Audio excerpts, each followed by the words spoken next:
திவ்யங்கா திரிபதி அப்படின்ற ஒரு cine actress ஒரு ட்வின் பேபிக்கு மதராக இருந்திருக்காங்க மே மந்த். அவங்களோட ஜேர்னி பற்றி ஒரு பெயின்ஃபுல்லான விஷயத்தை யூடியூப்பில் போட்டிருந்திருக்காங்க. த மேட்டர் இஸ் இந்த சொசைட்டியில் நம்ம அம்மா தங்கச்சி ரிலேஷன்ஸ் எல்லாருமே நம்மக்கிட்ட ரொம்ப க்ளோஸாக இருக்காங்க.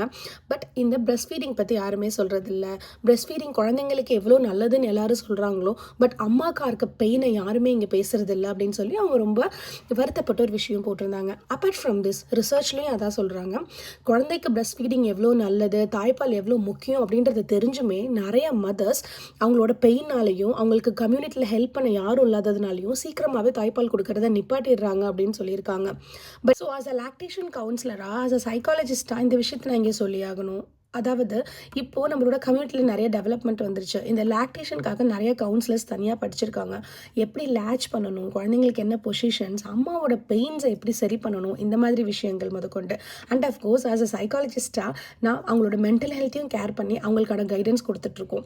உங்கள் சொசைட்டியில் உங்கள் ஃப்ரெண்ட்ஸ் யாராவது இப்போதைக்கு கன்சீவாக இருந்தாங்கனாலோ இல்லை குழந்தை பிறந்திருந்தாலோ கண்டிப்பாக அவங்கள ஒரு லாக்டேஷன் கைடன்ஸ் எடுக்க சொல்லுங்கள்.